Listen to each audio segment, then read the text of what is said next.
الطيبين الطاهرين المعصومين أما بعد رب اشرح لي صدري ويسر لي أمري واحلل عقدة من لساني يفقهوا قولي بسم الله الرحمن الرحيم والعصر إن الإنسان لفي خسر إلا الذين آمنوا وعملوا الصالحات وتواصوا بالحق وتواصوا بالصبر بلندر صلوات اللهم صل على محمد وآل محمد۔ عزیزان محترم، بزرگان دین، مومنین کرام، چونکہ ایام شہادت امام جعفر صادق علیہ السلام اللهم صل على محمد وآل محمد کی مناسبت سے شب جمعہ بھی تھی، امام علیہ السلام کی شہادت کے ایام بھی چل رہے ہیں، تو اسی وجہ سے بندہ حقیر کو آپ عظیم لوگوں کے سامنے حاضر ہونے کا موقع ملتا۔ امام علیہ السلام کی عظیم شخصیت کے چند فضائل اور مصائب کے چند جملے، اس کے بعد آپ کی زحمت تمام، چونکہ جس طرح مہینوں کو فضیلت حاصل ہے ماہ مبارک کو، اسی طرح ایام کو فضیلت حاصل ہے شب جمعہ کے بعد۔ ماشاءاللہ، یہ اتنی عظیم رات ہے کہ روایات میں ملتا ہے شب قدر کے بعد اگر کوئی عظیم رات ہے تو وہ شب جمعہ ہے۔ کوشش کروں گا مختصر ٹائم میں اپنی گفتگو کو سمیٹوں۔ شب جمعہ یہ وہ شب ہے، یہ وہ رات ہے کہ جس میں ہمارے مرحومین کی ارواح لوٹتی ہیں اپنے گھروں کو۔ اس لیے ائمہ معصومین علیہ السلام بالخصوص اسی امام یعنی چھٹے امام جعفر صادق علیہ السلام کا ایک مشہور فرمان، مولا فرماتے ہیں کہ جب روز محشر کا دن ہوگا تو کچھ لوگوں کے بارے میں خدا کا یہ حکم ہوگا کہ ان کو، یعنی ان کی جو نیکیوں کا پلڑا ہوگا وہ اس کا وزن کم ہوگا، برائیوں کا پلڑا جو ہوگا اس کا زیادہ ہوگا۔ خدا فرمائے گا کہ ان کو جہنم کی طرف روانہ کیا جائے۔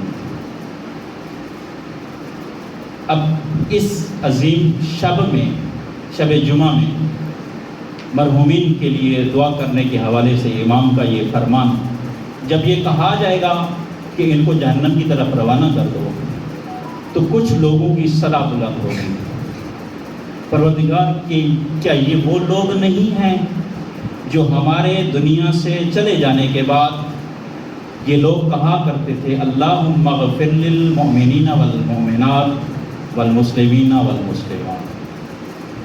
جواب آئے گا ہاں جی۔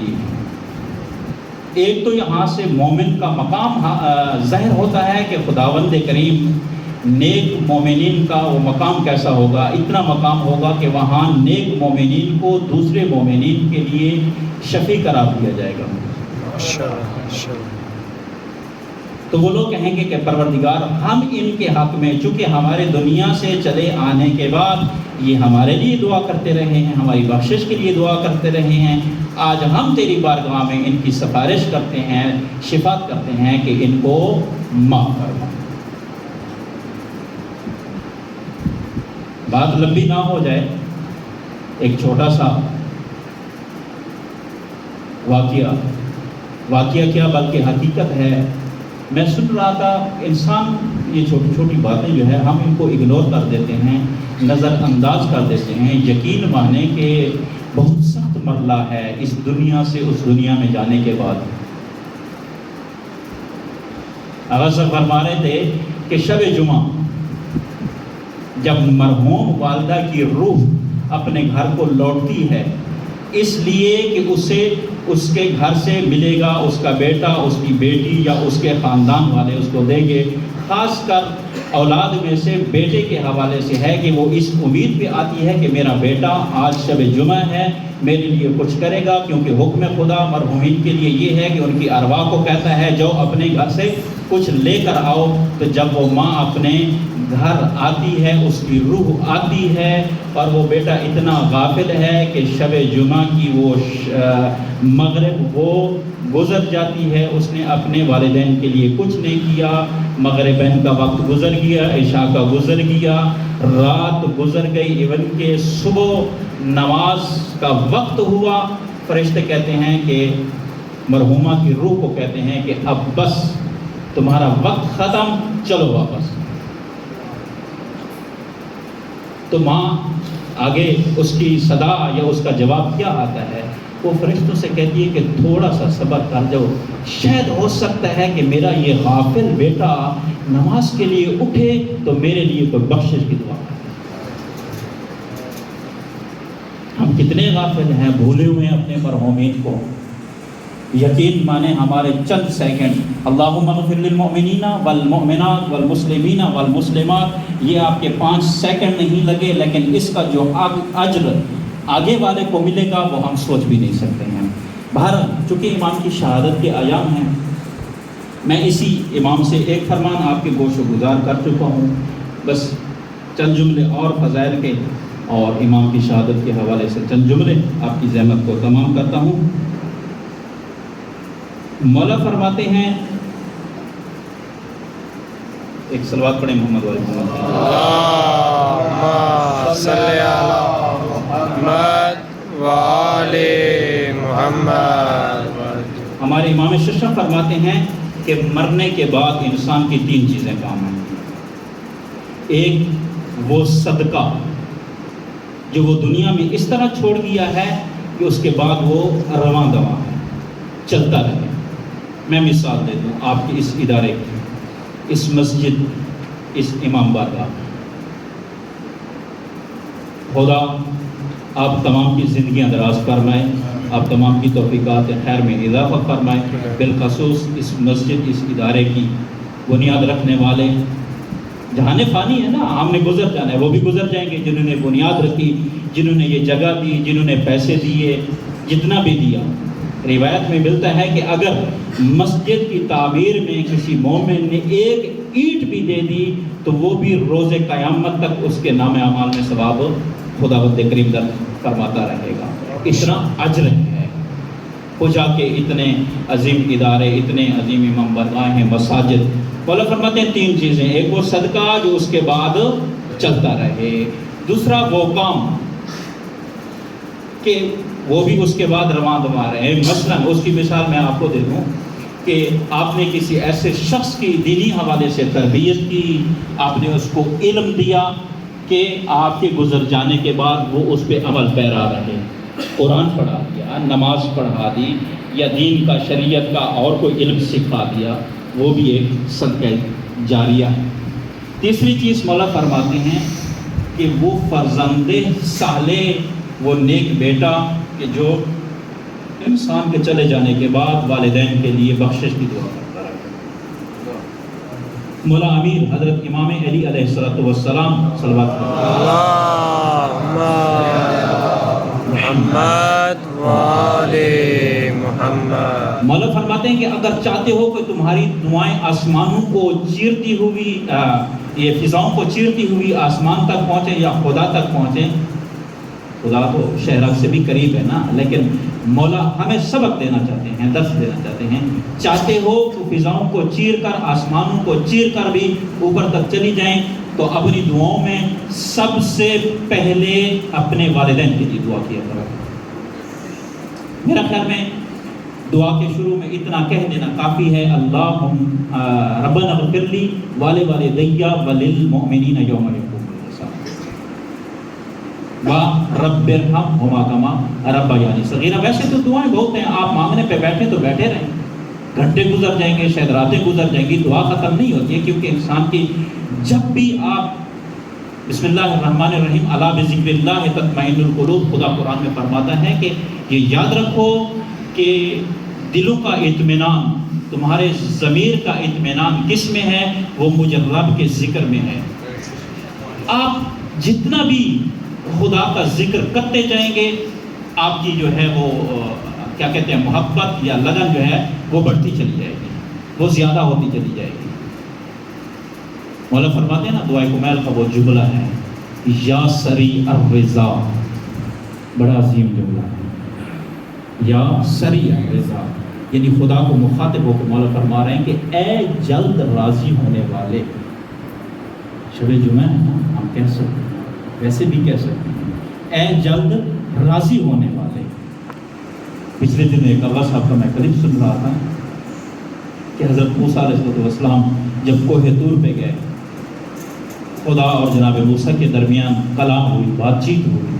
اس بات چیت سے پہلے، اس گفتگو سے پہلے جناب موسیٰ نے کہا اے محسنین کے رب۔ ہم اپنے گناہوں کو دیکھ کر بہت پیچھے چلے جاتے ہیں نا، لیکن کیا تھا پروردگار عالم نے لا تقنطوا من رحمت اللہ، ہم اپنے گناہوں کو دیکھ کر کہ میرے تو گناہ زیادہ ہیں، نہیں، خدا کی رحمت سے تو مایوس نہیں ہونا چاہیے۔ شرک کے بعد جو عظیم ترین گناہ ہے وہ خدا کی رحمت سے مایوس ہو جانا ہے۔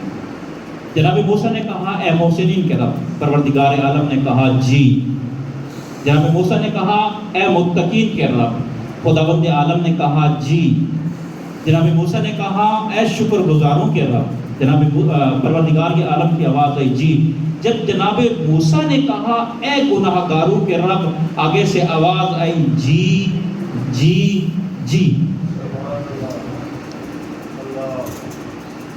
کہ کہیں میرے یہ بندے اپنے گناہوں کو یاد کر کے اس غفلت میں نہ چلے جائیں کہ میرے تو گناہ زیادہ ہیں، میں رب کو پکاروں گا، رب آواز نہیں دے گا، نہیں ہو بندہ خدا تو گناہ گار ہے، جو بھی ہے اپنے رب کو پکار۔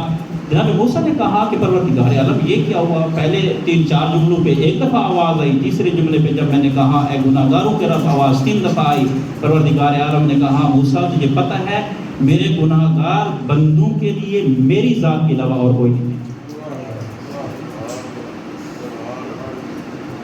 خداوند کریم آپ لوگوں کی توفیقات خیر میں اضافہ فرمائے۔ پروردگار عالم آپ تمام کو اتفاق و اتحاد کی دولت نصیب فرمائے۔ ایام امام جعفر صادق علیہ السلام کی شہادت کے حوالے سے، چونکہ آپ بزرگ ہیں، کچھ نوجوان عزیزان برادران بیٹھے ہوئے ہیں، امام علیہ السلام کی ولادت جو کہ مشہور ہے 17 ربیع الاول، جس دن ہم پاک پیغمبر حضرت محمد مصطفیٰ صلی اللہ علیہ وسلم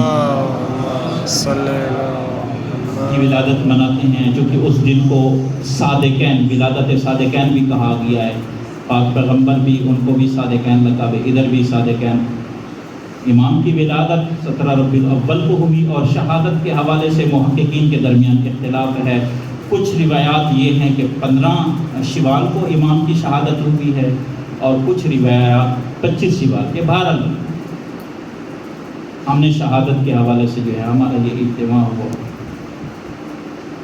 یہ تقریباً امام کی شہادت کے قریب جو ہے بنو امیہ، خدا ان کا لعنت کرے، ان کی حکومت کا خاتمہ ہوا۔ بنو عباس کی حکومت کا آغاز تھا، تو اس آغاز میں ہی یہ قاتل امام، جس کو دوانکی کے نام سے پکارا جاتا ہے، وہ امام کا قاتل تھا۔ امام کو زہر آلود انگور اس نے پیش کیے۔ بہرحال جو سلسلہ رسالت یا سلسلہ امامت ان کی شہادت کا وہ چلا آ رہا تھا، اسی طرح انہوں نے کیا۔ بہرحال تقریباً روایات کہتی ہیں کہ 3 یا 5 دن جو ہے امام علیہ السلام بستر مرگ پہ رہے۔ مولا کی کنیز فرماتی ہیں کہ جب میں آخری وقت میں امام کے قریب گئی تو میں نے یہ دیکھا ہے کہ امام کا جسم اتنا لاغر ہو چکا تھا کہ سر کے علاوہ مجھے کچھ نظر نہیں آ رہا۔ زہر نے اپنا اتنا اثر چھوڑا تھا کہ امام کا جسم ختم ہو چکا تھا۔ امام حالت بے ہوشی میں گئے، اور جب آنکھ کھلی تو جناب حمیدہ خاتون، جناب امام موسیٰ کاظم علیہ السلام کی والدہ معظمہ روایت کرتی ہیں کہ جب امام نے آنکھیں کھولی تو فوراً امام نے کہا کہ میرے تمام تر ماننے والوں کو اور میرے خاندان والوں کو جمع کیا جائے۔ جب جمع کیا گیا تو مولا نے کہا کہ یوں سمجھو کہ یہ میری ایک آخری وصیت کے الفاظ ہیں۔ امام نے کہا کہ یہ یاد رکھو، چاہے وہ میرے خاندان سے ہے، میرے شیعوں میں سے ہے یا جو بھی ہے، اس شخص کو ہماری شفاعت نصیب نہیں ہوگی جس نے نماز کو معمولی سمجھا۔ یہ نماز بڑی عظیم ہے عزادارو، اس نماز پہ بہت کچھ قربان ہوا ہے۔ اگر میں یہ کہوں کہ سیدہ زہرا سلام اللہ علیہا کا پورا گھرانہ اس پہ فدا ہو گیا، قربان ہو گیا، یہ غلط نہیں۔ مظلوم کربلا کے میدان میں وہ آخری سجدہ ہمیں بتا دیا ہے کہ یہ نماز کتنی اہمیت کی حامل ہے، کتنی عظیم ہے۔ آئمہ معصومین کے فرامین میں بھی ہمیں یہی ملتا ہے کہ بروز محشر جس شخص کی نماز کو قبول کر لیا جائے گا اس کے تمام اعمال قبول کر لیے جائیں گے۔ بہرحال امام کی یہ آخری وصیت، یہ آخری فرمان، امام نے اس دنیا کو الوداع کہا، روح پرفتو نے عالم ارواح کی طرف سفر کیا۔ امام موسیٰ کاظم علیہ السلام اپنے بابا کو غسل دیا۔ میں قربان جاؤں مولا، میں یہ کہوں گا کہ شاید آپ خوش قسمت تھے، آپ کو غسل تو مل گیا نا۔ کربلا کے میدان میں تو ذرا جائیے کہ 3 دن کی بھوک و پیاس کے بعد زہرا کے بیٹے کو ذبح کر دیا گیا۔ وہ خون آلود جسم، وہ خون آلود لباس کے جس میں امام علیہ السلام کو دفن کیا گیا۔ مولا آپ کو گھر کی 4 دیواری کے اندر شہادت نصیب ہوگی۔ میں قربان جاؤں فرزند زہرا پہ کہ جس کو کربلا کے تپتے صحرا میں شہید کر ڈالا گیا، وہ بھی ملعون کے کھنڈے خنجر کے ساتھ، بہن 70 قدموں پہ دیکھتی رہی، بھائی ذبح ہوتا رہا۔ مولا کیا یہ آپ کی خوش قسمتی نہیں ہے کہ آپ کا جنازہ بھی پڑھا گیا، آپ کو دفن بھی کیا گیا؟ میں قربان جاؤں اس عظیم ہستی پہ کہ جس کو دفن کیا گیا تو 3 دن کے بعد جس کو نہ تو غسل ملا، غسل آلود وہ جسم، خون آلود جسم، وہ امام کا لباس جس کو دشمن نے لوٹ لیا، وہ امام کی مظلومیت۔ مولا آپ کو گھر کی 4 دیواری کے اندر آپ کی بیٹیوں کو تماچے تو نہیں مارے گئے۔ میں قربان جاؤں جناب سکینہ سلام اللہ علیہ اس مظلوم ذات پہ جو سمر سے تماچے کھاتی رہی۔ علامت اللہ علی القوم الظالمین وسیعلم الذین ظلموا ایہم الغالبون۔ اللہم صلی علی محمد و آل محمد۔